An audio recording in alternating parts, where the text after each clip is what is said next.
Donc nous sommes avec Bruno Mignem, le nouveau député de la 9e circonscription des Yvelines. Alors très vite vous avez dû rentrer dans le jeu parce que cet été il y a eu beaucoup de sessions, il y a eu beaucoup d'activités parlementaires. Comment vous avez fait? Est-ce que ça a été dur? Disons que ça a été, j'allais dire tendu, non mais ça a été dense. Et à la limite ça n'a pas été plus mal parce que du coup on est rentré dans la peau du député très très vite. On n'a pas eu le choix, on ne nous a pas laissé le choix. C'est un peu comme si vous lanciez un acteur débutant sur une pièce de Molière absolument extraordinaire et qu'il ait le rôle principal. Voilà, c'est un peu ça l'image que j'ai. Et on s'est mis tout de suite au boulot, on n'a pas eu le temps de réfléchir et à la limite c'était très bien. Je ne vous cache pas qu'on a terminé la session extraordinaire un peu sur les rotules puisqu'on a terminé le 10 août et qu'on était content de partir en vacances.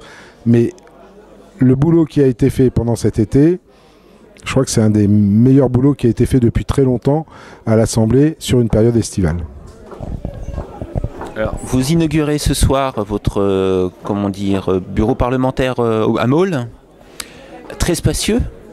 Donc je suppose que vous avez beaucoup d'objectifs pour accueillir beaucoup de monde. Donc quels sont ces objectifs à venir? Il y a deux objectifs principaux. Le premier, c'est le relais du travail parlementaire, parce que je pense qu'il faut informer les populations du boulot qu'on fait au Parlement, ça c'est important. Expliquer les lois qu'on vote, parce que des fois elles sont un petit peu difficiles à comprendre. Expliquer quels en sont les objectifs, où est-ce qu'on veut aller, qu'est-ce qu'on espère en recueillir.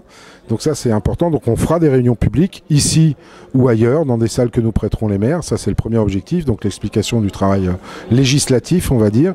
Et l'autre partie, c'est d'être très présent sur le territoire en tant que député, d'être une espèce de hub, de metteur en relation, on va dire, de tous les acteurs du territoire, afin de resserrer le maillage qui existe déjà, mais dans lequel il y a des trous quand même.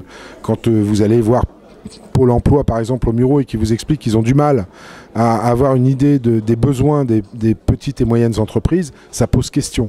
Donc on va essayer de rassembler tous ces gens-là et de faire en sorte qu'ils puissent travailler ensemble, de nouer des contacts.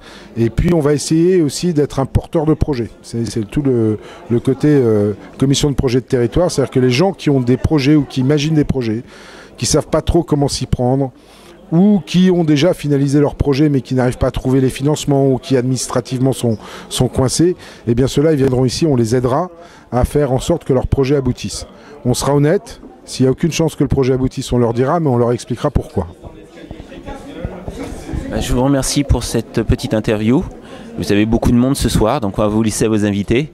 Merci. Et félicitations, puisque je n'avais pas pu vous féliciter de votre élection.